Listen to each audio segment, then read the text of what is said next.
Well, good morning, everybody. My name is Blake Walsh. I'm a member of the Group Benefits Department here at Walsh Duffield Insurance in downtown Buffalo. Thanks for joining us for today's webinar entitled COVID-19 Update for the Western New York Business Community, presented by Dr. Gail Burstein, the Commissioner of Health for the Erie County Department of Health. This webinar is part of Walsh Duffield's Summer School series, where we will be hosting a different subject matter each week to discuss some of the hottest topics surrounding insurance, employee benefits, and challenges we all face due to the pandemic. And if you haven't checked out the rest of our lineup, you can do so on our website, walshduffield.com/summer school.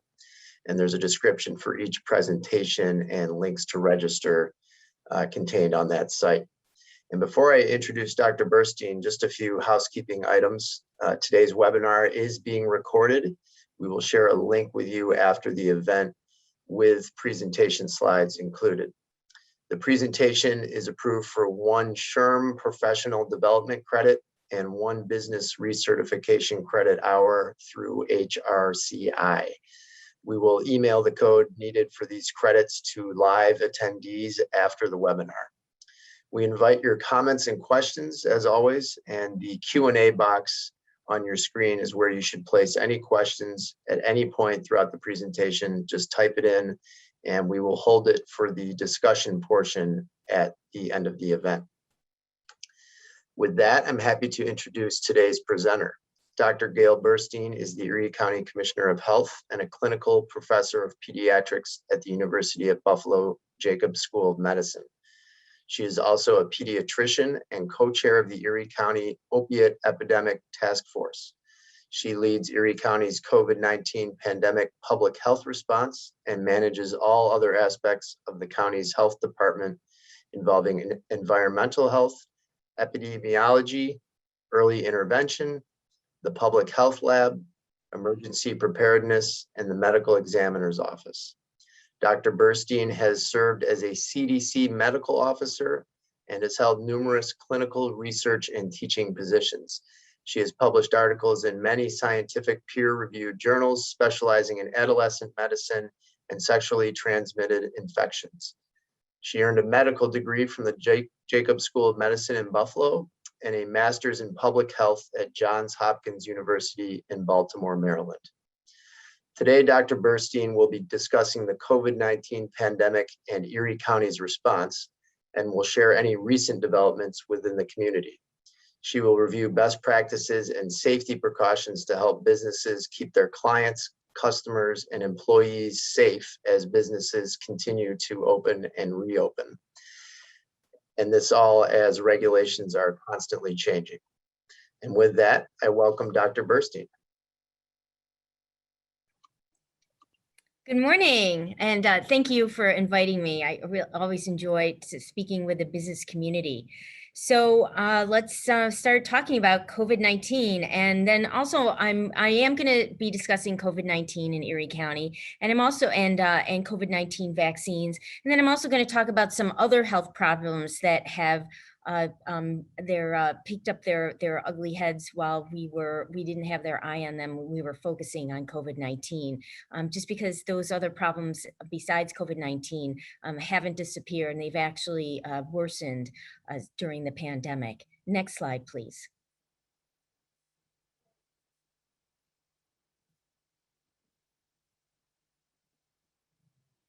Thanks. So first, I'm going to start off with some numbers just to update you. So these are data from the cases reported to us on Tuesday that I collected yesterday. However, you can look at these numbers. However, I do have updated data that I received this morning from our epidemiology office from the cases reported from Wednesday, from yesterday. So from Wednesday, there were 58 confirmed COVID-19 cases among Erie County residents that were reported to the Erie County Health Department. So that's a higher number than the day before. There were, so over the past 7 days, there were 217 confirmed COVID-19 cases among Erie County residents. And then we also look at rates per population. So so our new rate of COVID-19 per 100,000 population over the past 7 days is 23.6. So again, that's higher. And then our total confirmed cases through July 21st, since the beginning of the pandemic, is 89,610. And our positivity rate is 2.5%. So what's significant about this, obviously, those numbers are growing. We're seeing more COVID-19 recently in the past couple of weeks than we have from the rest of the summer. With the CDC uses the case rate of 10 cases per 100,000 population over a week's time as the cutoff between low transmission risk and moderate transmission risk. So now we are in a moderate transmission risk of COVID-19 in that category. So that is all worrisome. Next, please. So this is a graph looking at where we've been in Erie County with our COVID-19 pandemic since we started looking at the end of March of 2020. So the numbers on this graph, so along the x-axis, corresponds to dates. The blue lines are the total number of tests done every day, and the yellow tips on the blue lines are the number of those tests that were positive. And then the line, the solid black line, corresponds to the proportion of tests that were positive on that given day. So you can see that at the beginning of the pandemic, we didn't have a lot of testing. Remember, testing was very difficult to come by. Our public health lab didn't receive the CDC's COVID-19 test until later in the spring. I think at the end of April, we were able to start testing in our public health lab. And however, most of the people tested were very, very sick. And so our proportion of positive tests, even though we weren't testing a lot, most of the people were testing were positive. So our proportion of positive tests were very high.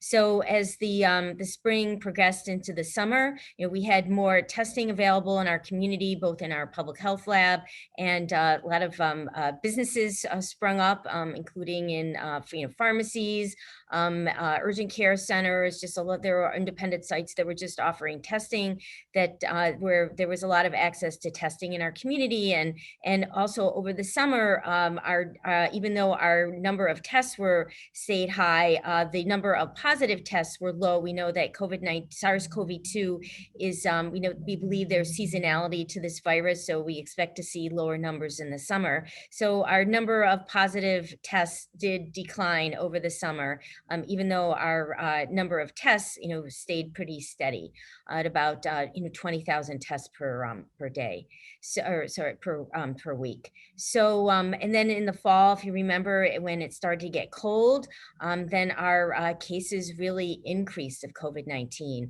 More people were, I think, became symptomatic because more people were infected, and there were more tests in our community. I mean, up to 70,000 tests in a given week of Erie County residents being tested for COVID-19.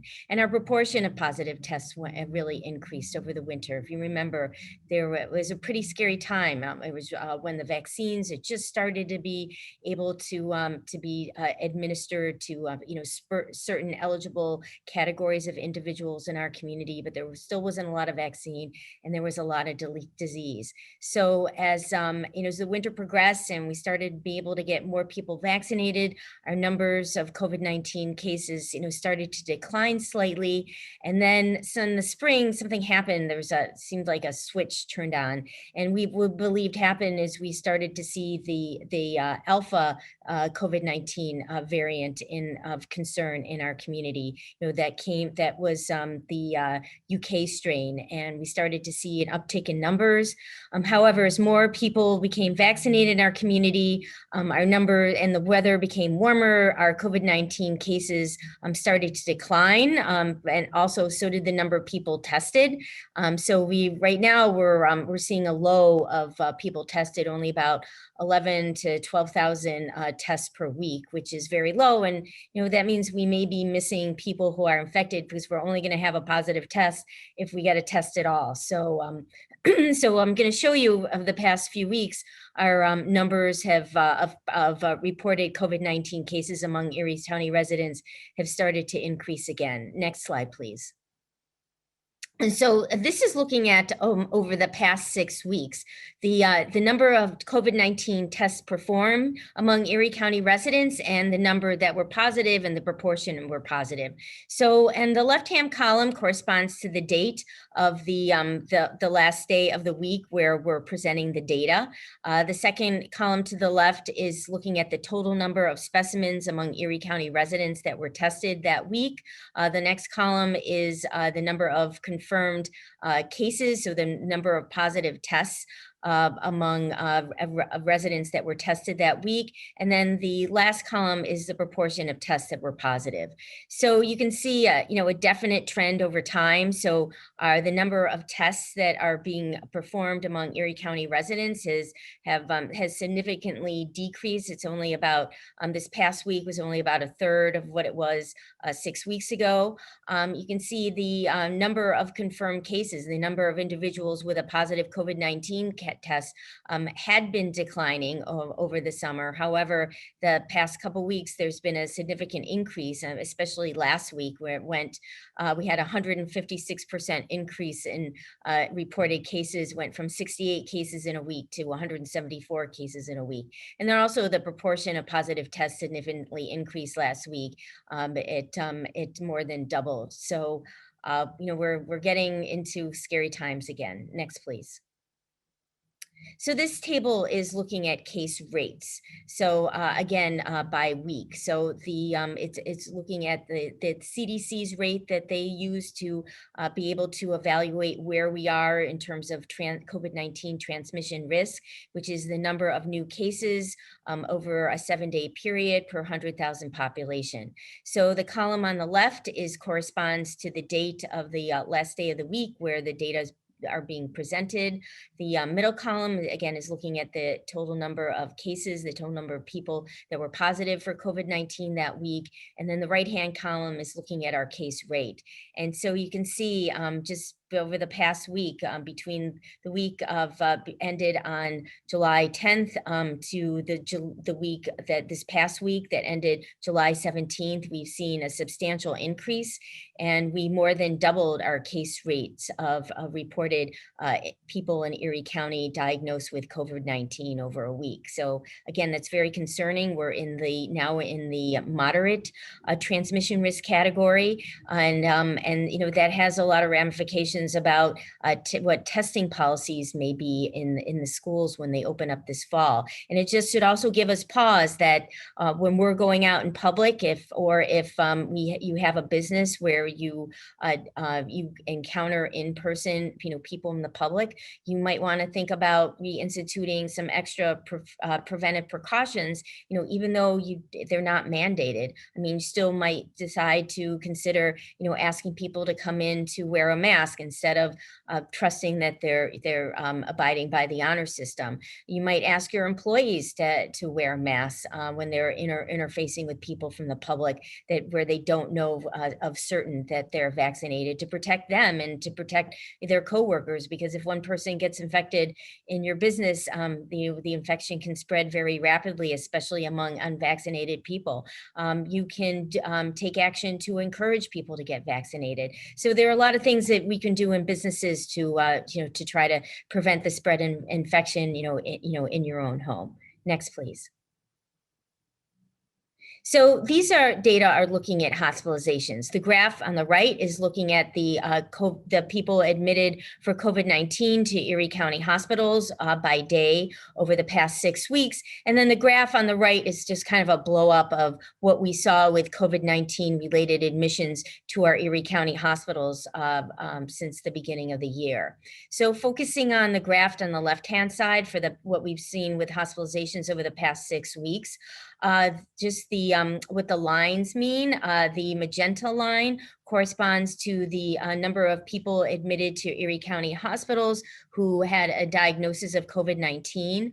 The blue line under that are the number of people admitted for COVID-19 to Erie County hospitals that were admitted to the intensive care unit.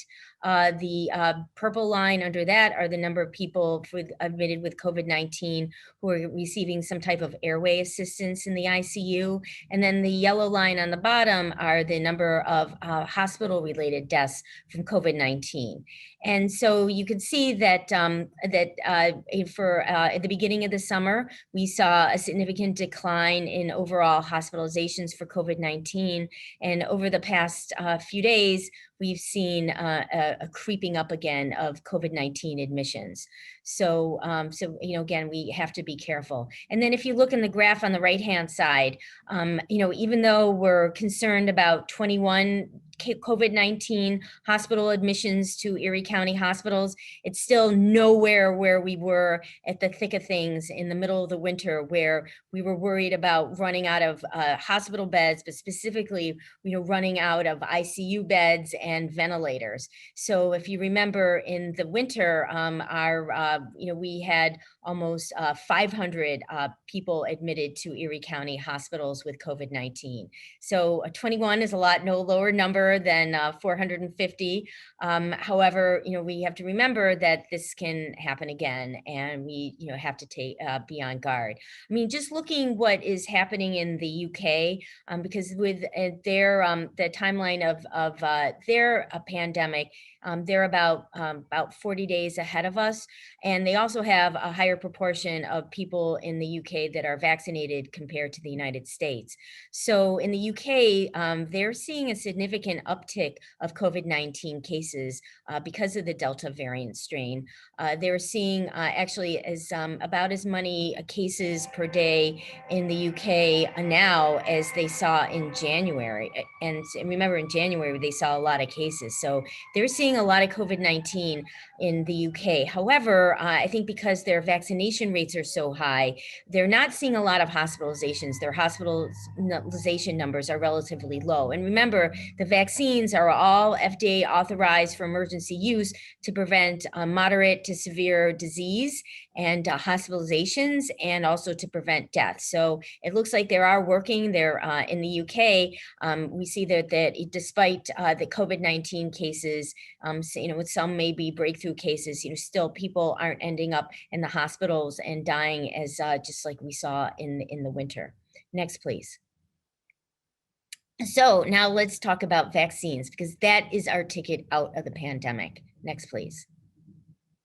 So we're in a pretty good place in Erie County in terms of vaccination uptake. However, we can do better, and we hope to do better. And it seems like the older population has a higher proportion that are vaccinated compared to our younger individuals. And remember, it was only in May where people who were between the ages of 17 and 12 were able to get vaccinated. And in New York State, only since the beginning of April, where 16 and 17-year-olds were able to get vaccinated. So our numbers of people vaccinated in those age groups are a little bit lower.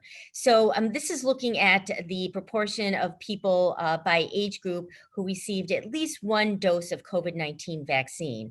So among our 12 to 15-year-olds, that's 40%. Among our 16 to 17-year-olds, that's 50%. And then among our adults age 20 and up, almost 70% received at least one dose of COVID-19. And these data are available from the New York State Health Department. Next, please.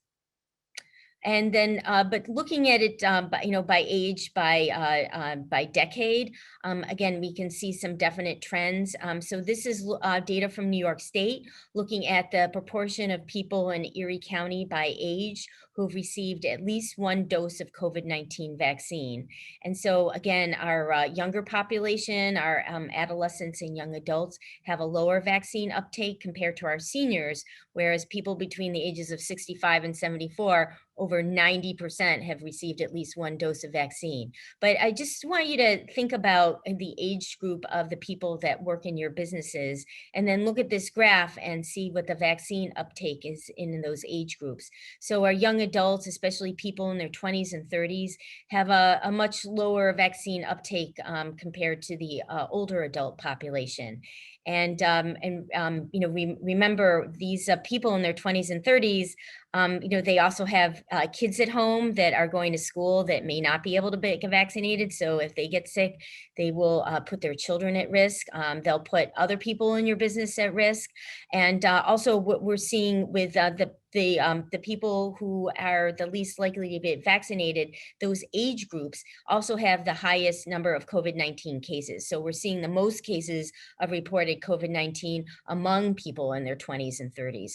So again, we have to do a better job at helping those individuals understand that it's important and safe to get vaccinated. There's so much misinformation on the internet right now. And so as an employer, you can put policies in place to make it to incentivize people to get vaccinated, or to de-incentivize people not to be vaccinated, to make it less of a welcoming environment to work. What we're doing in Erie County is we're requiring masking of all Erie County employees who are not fully vaccinated, and if they're within 6 feet of other people in the county, either their coworkers or people working coming in for services from the community. So you can use implement additional masking policies. Also, we would be happy to entertain a vaccine clinic in your work site. So there are things that you can do to encourage your employees to get fully vaccinated. Next, please. So this is looking at the proportion of Erie County residents who are the age 20 and up who've had at least one dose of COVID-19 vaccine by zip code.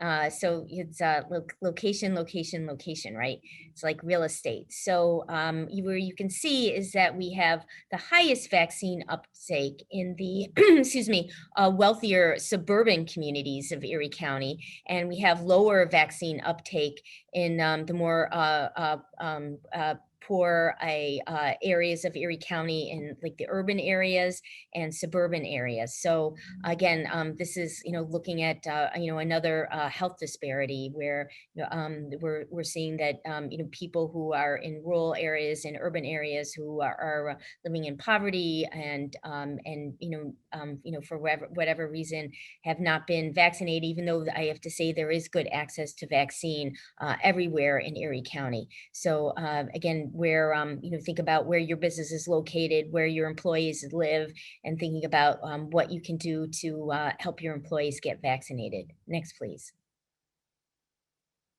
So I just want to, make sure everybody walks away from this talk with a firm belief that these COVID-19 vaccines are very safe. Again, there is so much misinformation out there on social media that it's really important to listen to the facts, to the scientists, looking at CDC's website. That all has good information. So the clinical trials where the FDA approved emergency use for these vaccines were solid trials. They all had at least 60,000 participants, which is the standard for any type of vaccine trial. That's the number of people that were enrolled in trials for the shingles vaccines, for the HPV vaccines, and so those were the number of people enrolled in these vaccines.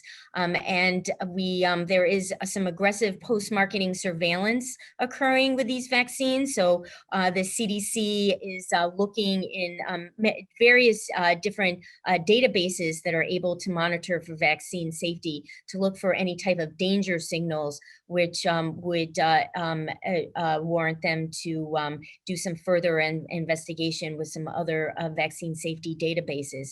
And we know that this system works. If we recall earlier in the year, there was some concern around the Johnson & Johnson vaccine that was detected through the post-marketing surveillance system VAERS AAVRS, the Vaccine Adverse Event Reporting System.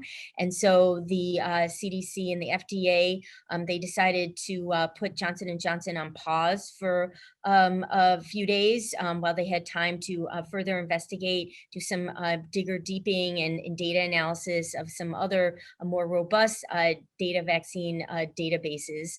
And they were able to determine that the risks of COVID-19 were far greater than the very uncommon, rare adverse side effects from Johnson & Johnson. So it's still much, much safer to get a Johnson & Johnson vaccine than it is to walk around unvaccinated with COVID-19, especially with the Delta variant. Next, please. And then we also know our vaccines are effective.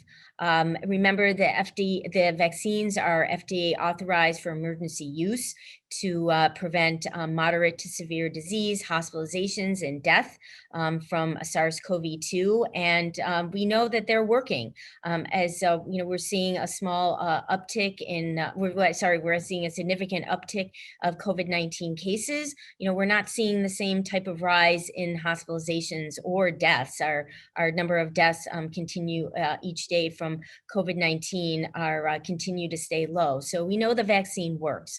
Also, we're looking at our death data.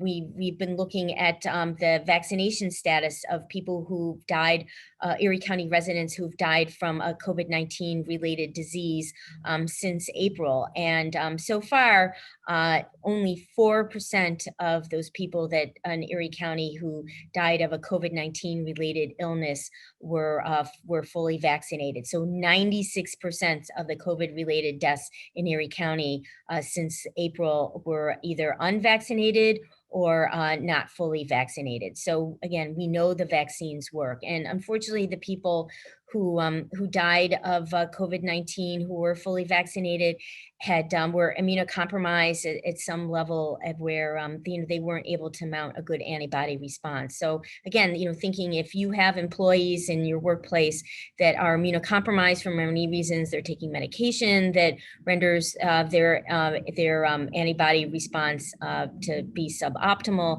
then you might want to think about putting extra precautions in place to protect those employees. Next, please. So the risks of a COVID-19 are much, much lower than the adverse events that are associated with, the risks of a COVID-19 vaccine are much, much lower than the risks of a COVID-19 illness. So most people, after they receive a COVID-19 vaccine, they usually get a sore arm. Many times, especially after the second dose, people may feel like a little flu-like illness for a day or so. It's very rarely people can develop an anaphylactic reaction. However, every single clinic or site that offers a COVID-19 vaccine has epinephrine and Benadryl on board, and it can respond to any type of emergency. But again, there are just a handful of anaphylactic reactions for every million doses of COVID-19 vaccine administered. So this is very, very rare. And also the full disclosure, all the ingredients of all the vaccines are listed on the FDA's website. So again, the vaccines are very, very safe. Next, please. We know that the adverse effects of COVID-19 can be very serious, including long-term effects. However, we know that the adverse effects from COVID-19 are very mild, and it's much safer to get vaccinated than to risk getting exposed to COVID-19 infection and getting infected, especially with the Delta variant. So people ask, well, there are 3 vaccines on the market right now in the United States. Which one should I get? And the answer is the one that is easiest for you to get. So if you walk into a clinic, even if your doctor's office is offering vaccine, or you go to a pharmacy, whichever vaccine that they have on hand is the best vaccine for you. It's important for you to get vaccinated as soon as possible if you're not already vaccinated. Next, please. So at the Erie County Health Department, we are offering COVID-19 vaccines almost every day of the week, and our schedule is on our website, or you can call our hotline at 716-858-2929 to schedule an appointment or find out where we're offering vaccines. And, now that I think everybody who really wanted to get vaccinated has been able to get vaccinated. And so we're trying to reach people in the community that have questions or concerns, or it's not a priority for them to get vaccinated, so we have to go to where they are. So we've held a lot of vaccine clinics in schools, and we're going to be holding more in the fall. We've also had vaccine clinics in business sites, and again, we'd still be happy to entertain that if you feel you have a lot of unvaccinated employees that would be willing to get vaccinated if we came to your work sites. We're out in the parks, we're out in the community centers, we've been out in the canal sides, we've gone to houses of worship, town halls, senior housing facilities. We're just trying to go out and to places where there may be people in the community that are not fully vaccinated, to make it easier for them to make a good choice. We're also working with community healthcare providers, with physicians' offices. We can supply them with as much or as little COVID-19 vaccine as they want, so they can make sure they have that on hand when they see their patients, so there is no lost window of opportunity to get everybody vaccinated. Next, please.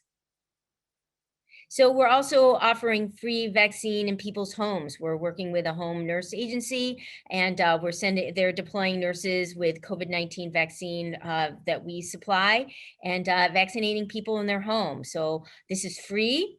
All you have to do is call 858-2929, and they will schedule an appointment to come to your home.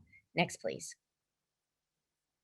So we receive a lot of questions from the community, and I'm just going to answer one of the most common frequently asked questions that we received.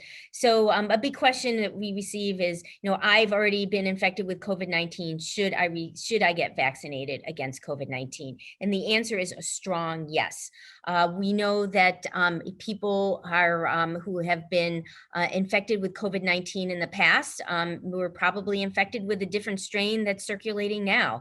And so it's really not clear that there is good protection with your own natural immunity from COVID-19, a different strain of COVID-19 than you were infected with. We also believe that the natural immune protection, the antibody levels from a natural infection don't stay as high for as long as they would from a vaccine. And so we are strongly recommending, and the CDC has strongly recommended, that even people who've had a prior COVID-19 infection get a vaccine. So make sure that your immunity lasts longer, and that you have protection against other strains of COVID-19 besides the one that you were infected with. So that's a very important recommendation.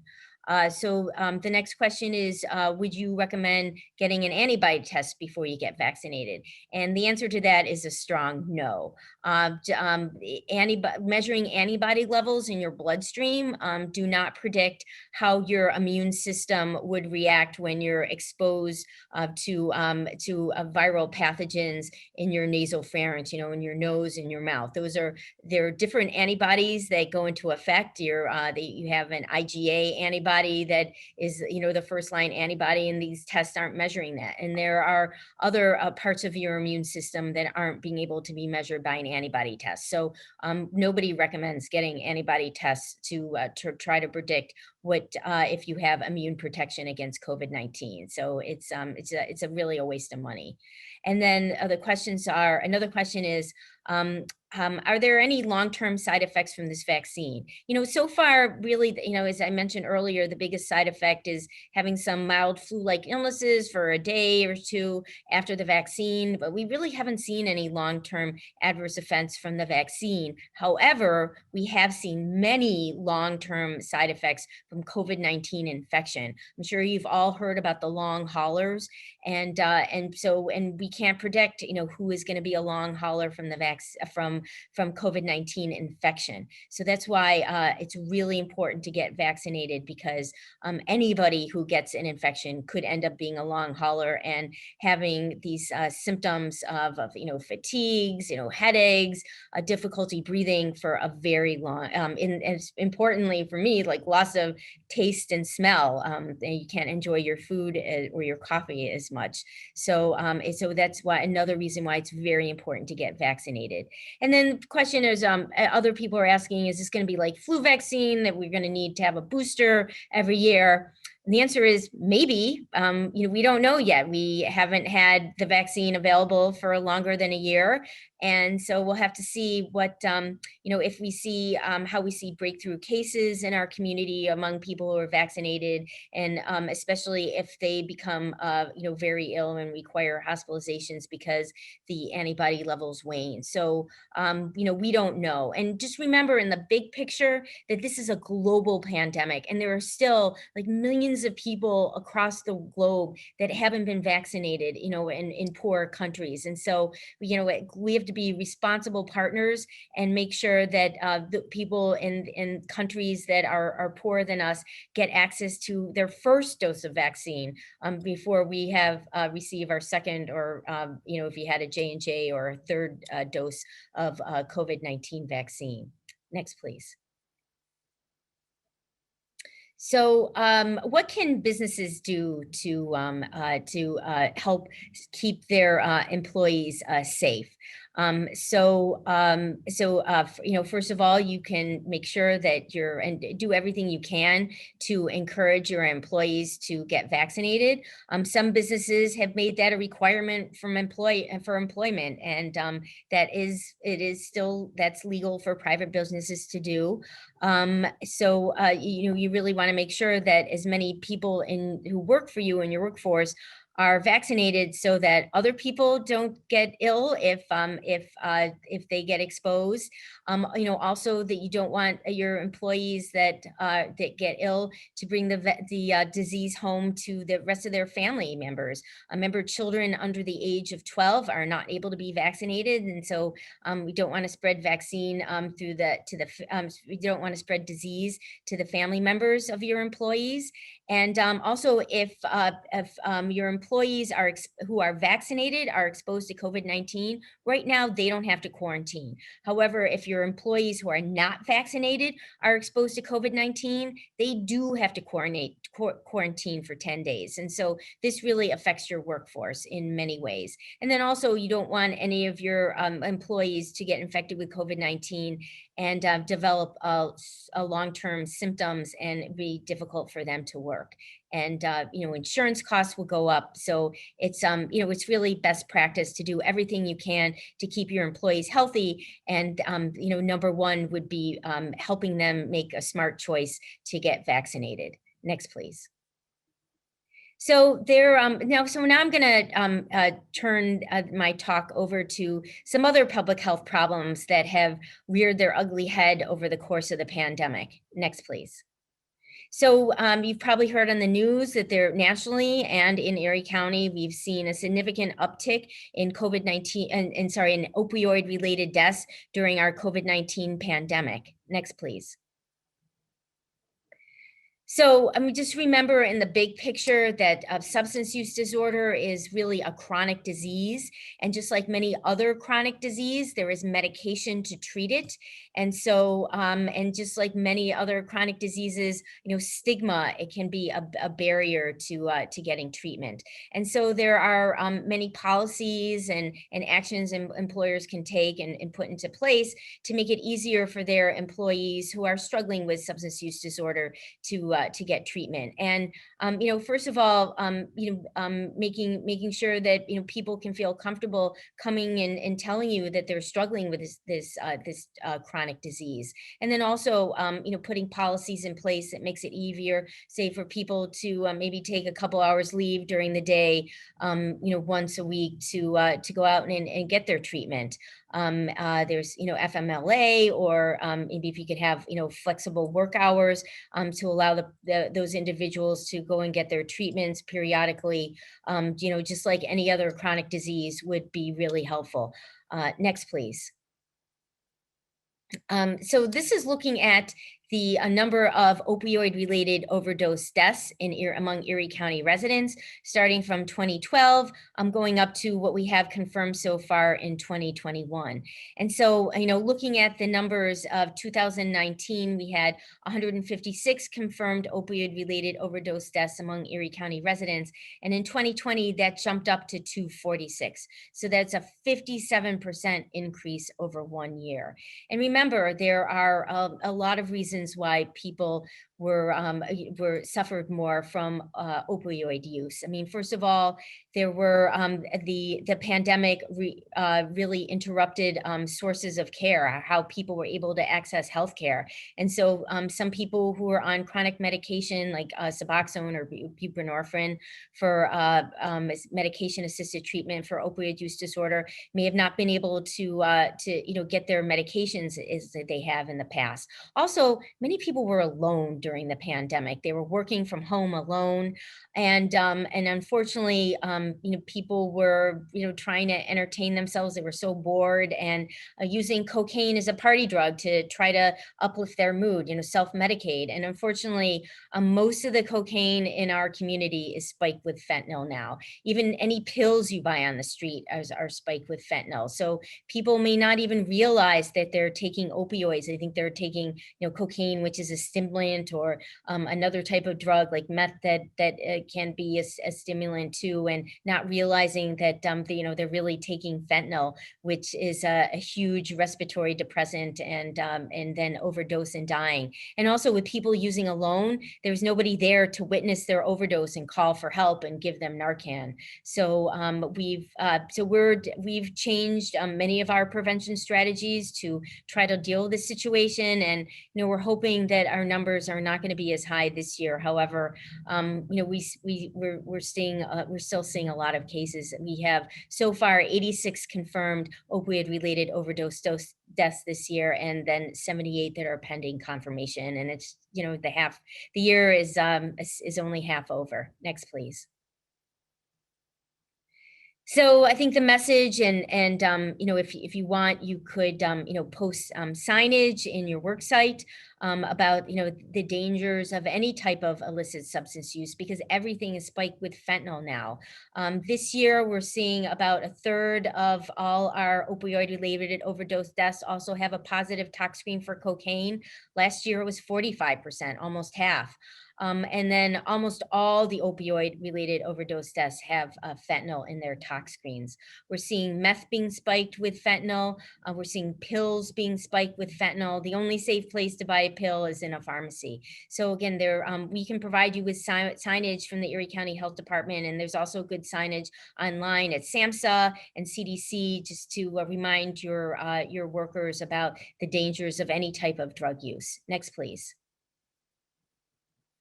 Also, it's important to have Narcan or naloxone is the generic name at the work site in case somebody does experience an overdose.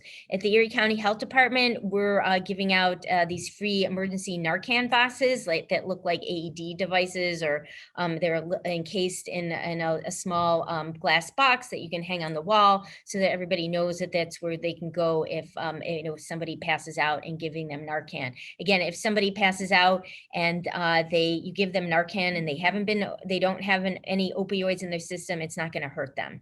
Also, you can let our employees know. We can give you some signage that we have a program where people can text for Narcan. They can text 716-225-5473.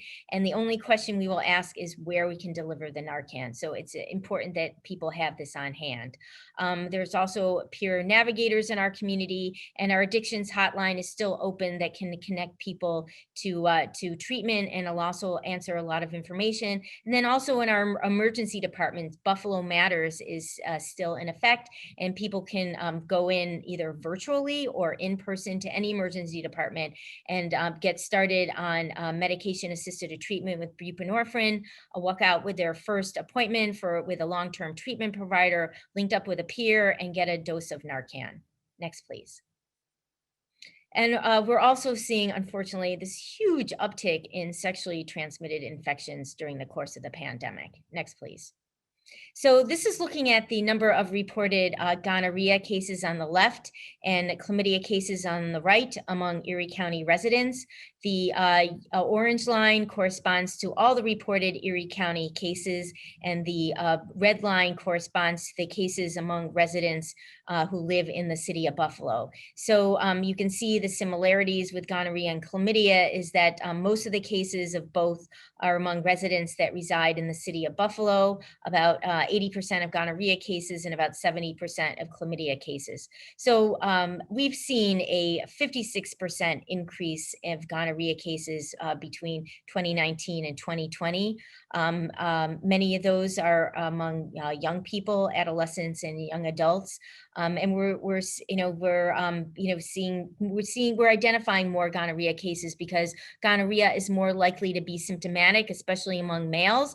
And so people are seeking care, they're seeking testing and getting identified and treated. Next, and then if you look on the right with chlamydia, we've actually seen a decrease in reported cases. And where we see most chlamydia infections are not among symptomatic people like gonorrhea, but among asymptomatic women who are and young people and youth who are going in for testing as part of their routine care. So they're, from their yearly annual physical exam, not just with an OB/GYN, but a primary care provider.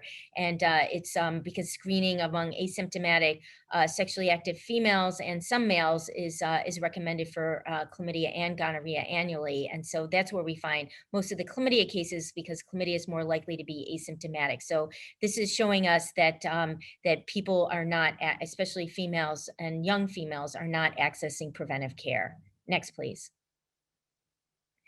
So, again, where we're seeing most of these cases of chlamydia and gonorrhea among our adolescents and young adults, there is a tool that we have to try to prevent repeat infections called expedited partner therapy, where the provider of the patient who is diagnosed with gonorrhea or chlamydia is able to either write a prescription or dispense medication if they are able to dispense medication to treat their partners. It can be one partner, it can be more than one partner.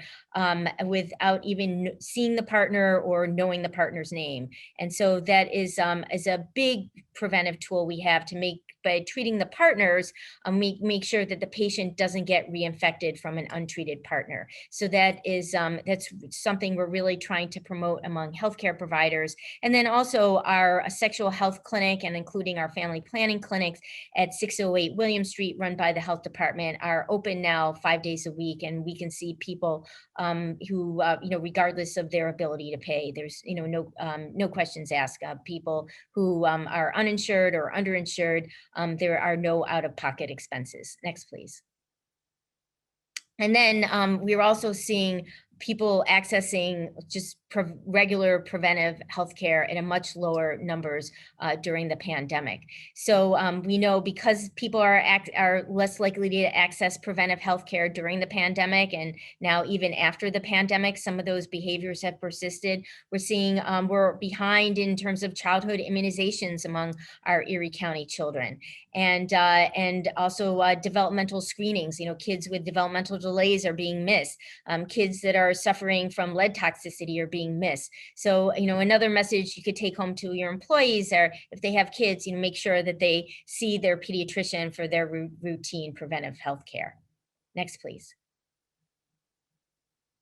So I have time for some questions. I don't know if you want to start with the questions that were submitted already, if I haven't answered any, and I see that there is a question in the chat. Yes, thank you, Dr. Burstein. We have several questions that have been submitted by the audience. As a reminder, if you haven't used the Q&A box, feel free to do so now.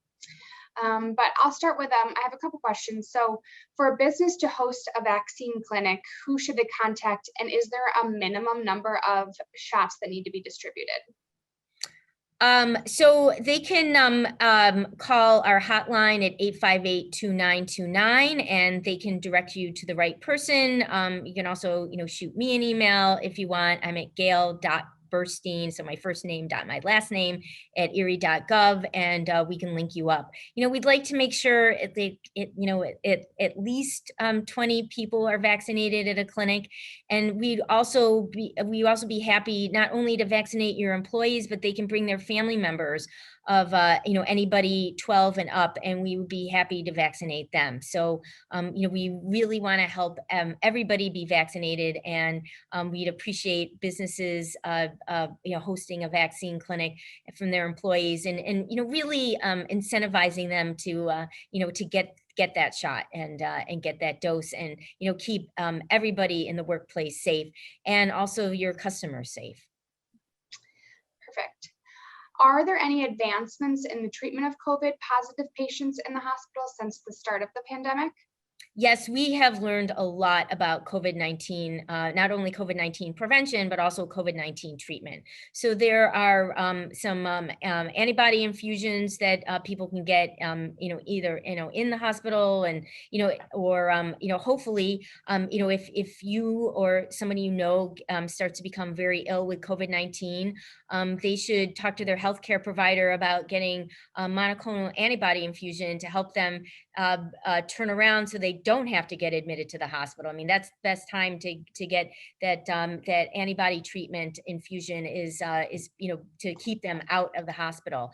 Later in the course with COVID-19 of people who've been sick for a while, the best medication is to try to prevent this this crazy immune response. So there's all this inflammatory cells that is attacking people's own organs, and clogging up their airways, and so they're the steroids are the treatment that is recommended for later in the course. So again, it's not one size fits all. So it depends how severe your illness is, your symptoms are, where you are in the course of your illness, early versus late, and they're still looking at more novel treatments for against COVID-19, and I believe in Buffalo they are participating in some trials for some new treatments. Thank you. But don't wait on, don't count on getting treatment if you get infected. Really count on preventing serious infection with a vaccine. Sure. For those people who have not gotten the vaccine or are opposed to getting it, are there any actual legitimate medical reasons why someone with a given condition should not get the vaccine? Well, I mean, that's something that, people should talk to their healthcare provider about. They're really the only strong contraindications that if people have known anaphylactic reactions or serious allergies to any of the contents of the vaccine. But again, that's something that, everybody's different. And so people should talk to their healthcare provider about what vaccine is best for them. So talk a little bit about variants. How do variants form, and will we expect this to eventually stop happening as more get vaccinated, or do we think that they'll just keep evolving? Well, variants form because during the course of a replication, there's a mistake made by the virus, and so it causes it to mutate or change. So the SARS-CoV-2 is an RNA virus, and the way RNA viruses work is they replicate very, very quickly, very, very often, and so it's sloppy. They're sloppy replicators, and so in the course of replication, they they're like something doesn't go right because they're doing it so quickly, and there's a mistake made, and so there's a mutation. Sometimes that mutation is deleterious, and so that ends up dying off because it's not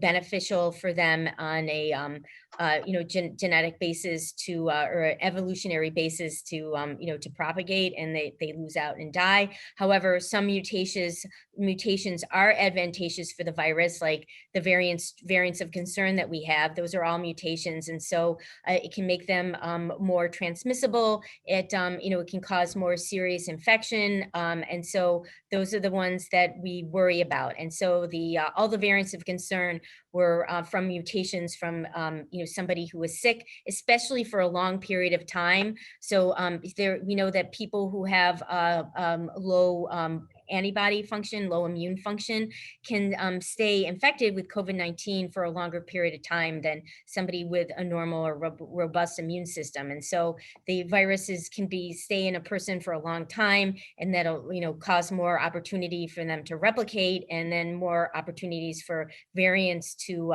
develop. Again, most of the time that, there's no evolutionary advantage for those variants, and they end up dying off. But sometimes there is an evolutionary advantage, like it becoming more transmissible, more easy to infect other people, and that's what ends up sticking, and that's what ends up becoming the dominant strains in our community, because it is so much more transmissible. It is what people end up getting infected with the most, and so the right now, originally the first strain that we had was soon replaced in the wintertime by the Alpha strain, which is the strain from UK, and now it's being replaced in our community by the Delta strain, which is the strain from India. Did I answer all that question with a variant? I think so. Okay. Thank you. Is a booster available if you'd like one, or could you benefit from getting an additional vaccine? So right now, there are no recommendations there's no approval by the FDA, and there's no recommendations by the CDC to receive a booster dose. Sometimes healthcare providers may give medication, off label. However, I think we have to try to be a little altruistic here. And if you're fully vaccinated, you do have good protection against COVID-19 disease. And again, we have to make sure that other people get vaccinated. You probably benefit more from making sure the people around you get that dose of vaccine if they're not fully vaccinated, rather than you getting an extra dose. So again, the more exposures we have in the community, the more likely it is for the COVID-19 to persist in our community. So the more vulnerable people there are walking around, the easier it is for SARS-CoV-2 to stay in our community and replicate. And then if it's in our community longer, there'll be more opportunities for other variant strains to develop, and or people to get infected with these new variant strains. So it's really to our advantage to focus our efforts on not for us to get a booster dose, because it's not really clear that that's needed right now. What is needed is for people who are not fully vaccinated to get their first or second dose, depending on which vaccine that they receive. Sure. That's where we need to focus our efforts.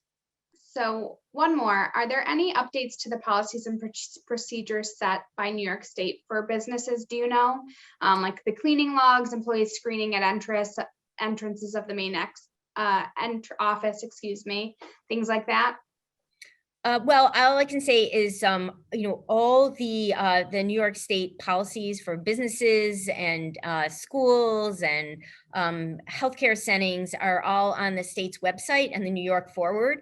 And so, if you want to make sure that you're in compliance with state advisories and guidance, you can go on the New York Forward's website and check. Also, usually when the governor's office makes any type of changes in these policies, they will announce it in a press conference.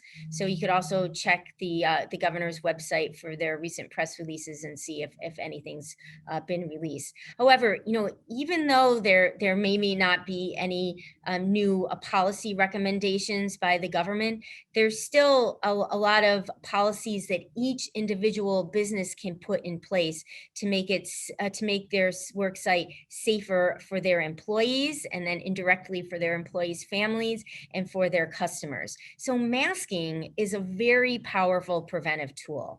And we know that masking prevented a lot of infections even before we had vaccine.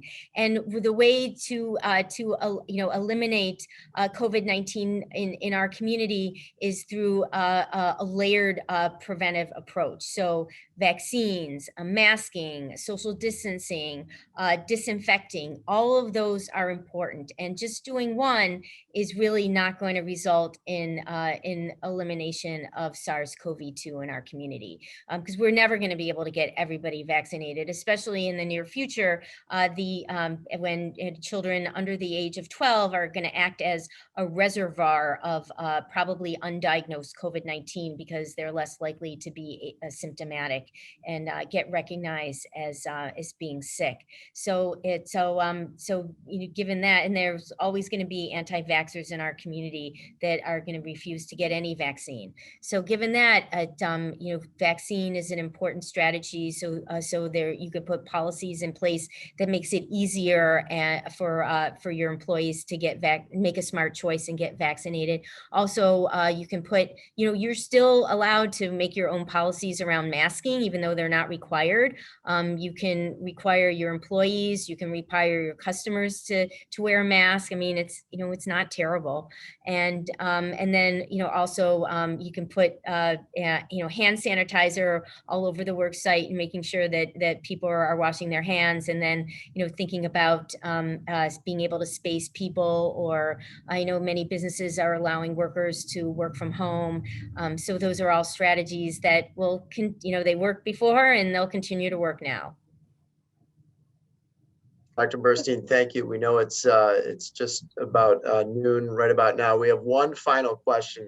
If you were general manager of the soon-to-be Super Bowl champion Buffalo Bills and had to deal with the outspoken Cole Beasley, who currently is wide receiver for the Bills, has been very public about his position on being vaccinated, how would you handle it? Well, I don't know what the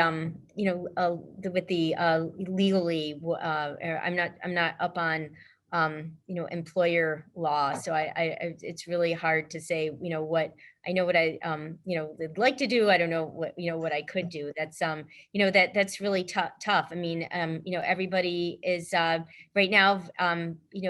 People are able to make a choice, and hopefully, people will listen to our scientists and educated colleagues, and get information from good, trusted resources like the Centers for Disease Control and Prevention, or the Erie County Health Department, or the New York State Health Department, or if you have questions about your kids' health, the American Academy of Pediatrics has a website, healthychildren.org. So go to good sites with good information, scientific information. And there's always going to be naysayers. There's also always going to be people promulgating false rumors, and we just have to be smart and and listen to the scientists and not bloggers.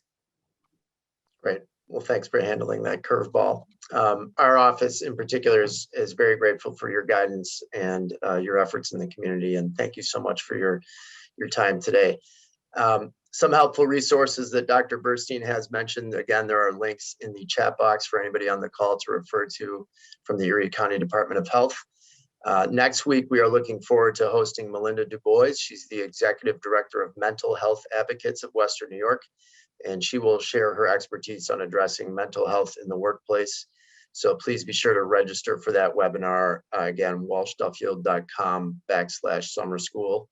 And if you have any additional questions or would like to connect directly with our team here at Walsh Duffield, please feel free to reach out using our contact information. And we're available for all of your employee benefit, well-being, and insurance needs. So please don't hesitate to be in touch. And Dr. Burstein, thank you so much again for your time and efforts today. And to everybody on the call, thank you for being a part of our summer school series. Have a great, healthy rest of the summer. Take care. Stay safe. Bye-bye. Thank you.